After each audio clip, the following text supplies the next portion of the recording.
सुप्रभात विद्यार्थियों।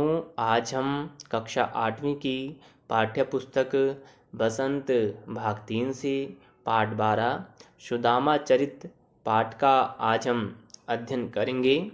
सुदामा चरित ये पाठ सुदामा जी के बारे में है। इस पाठ के कवि नरोत्तम दास जी हैं। नरोत्तम दास जी हिंदी साहित्य के प्रमुख कवियों में से एक कवि गिने जाते हैं। इन्होंने अपने काव्य को लिखने के लिए ज़्यादातर ब्रज भाषा का प्रयोग किया है। सुदामा चरित भी ब्रज भाषा में लिखित है। नरोत्तम दास जी का जन्म सन 1492 ईस्वी में उत्तर प्रदेश राज्य के सीतापुर जिले में हुआ था। आइए विद्यार्थियों इस खंड काव्य का वाचन करते हैं। शीस पगा न झगा तन में, प्रभु जाने को आही बस के ही ग्रामा। धोती फटी से लटी दुपटी, अरु पाय उपानह को नहीं सामा।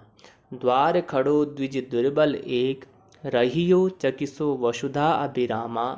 पूछत दीन दयाल को धाम, बतावत अपनो नाम सुदामा। नरोत्तम दास जी ने इस खंड काव्य में उस समय का वर्णन किया है जब सुदामा अपनी नगरी से अपने प्रिय सखा श्री कृष्ण को मिलने के लिए द्वारका नगरी में पहुंचते हैं और श्री कृष्ण का पता पूछते हैं। जब सुदामा भगवान श्री कृष्ण के महल के द्वार पर पहुंचते हैं और द्वार पर खड़े द्वारपालों से भगवान श्री कृष्ण का पता पूछते हैं, तो द्वारपाल श्री कृष्ण भगवान के पास जाकर सुदामा जी के बारे में श्री कृष्ण से बताते हैं। आइए जानते हैं द्वारपाल किस प्रकार से सुदामा जी के बारे में श्री कृष्ण भगवान से कहते हैं। द्वारपाल श्री कृष्ण भगवान से कह रहे हैं, शीस पगा न जगह तन में, हे प्रभु हमारे महल के बाहर ऐसा व्यक्ति खड़ा है जिसके सर पर ना पगा है, अर्थात ना पगड़ी है, ना तन पर कुर्ता है, और ना जाने प्रभु वह किस गांव से आया है। धोती फटी सी लटी दुपटी, और उस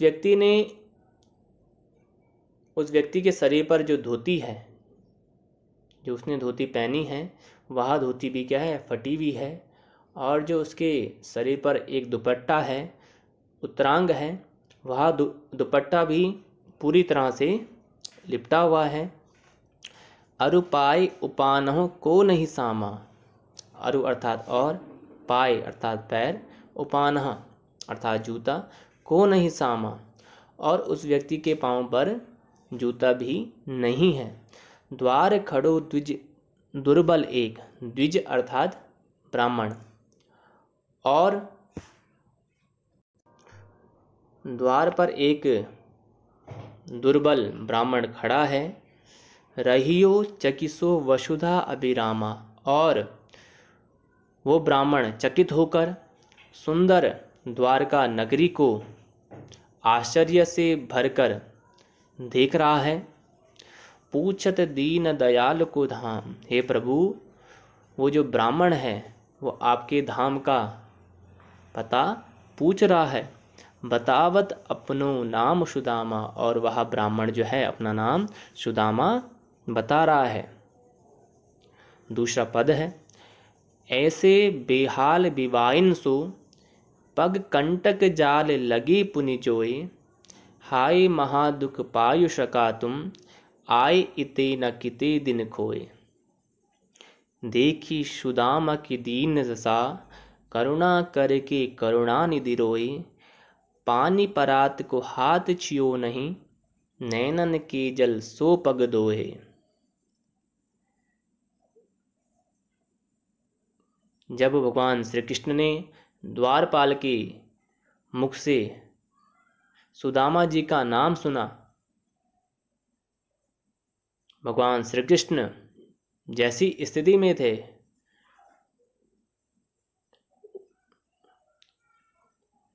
जैसे ही भगवान श्री कृष्ण ने सुदामा जी का नाम सुना, भगवान श्री कृष्ण दौड़ते हुए अपनी द्वारका नगरी के द्वार पर पहुंचे और सुदामा जी को उन्होंने गले से लगा लिया और सुदामा जी और श्री कृष्ण दोनों गले लगते हुए उन दोनों के आंखों से अश्रु बह रहे थे और भगवान श्री कृष्ण ने सुदामा जी को अपने महल के अंदर ले गए और अपने सिंहासन पर सुदामा जी को बैठाया। पहले के समय विद्यार्थियों, जब कोई अतिथि हमारे घर में आते थे या कोई ब्राह्मण राजा के महल में आते थे, उनके सत्कार के लिए, अतिथि सत्कार के लिए उनके पैरों का प्रक्षालन कराया जाता था। तो ठीक उसी प्रकार भगवान श्री कृष्ण ने भी सुदामा जी को अपने सिंहासन पर बिठाया और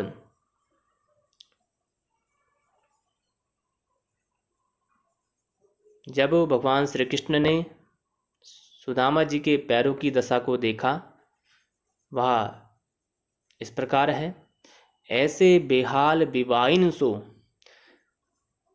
विवाइन अर्थात जब पैरों की एड़ियाँ फट जाती है तो उसे विवाइन कहते हैं।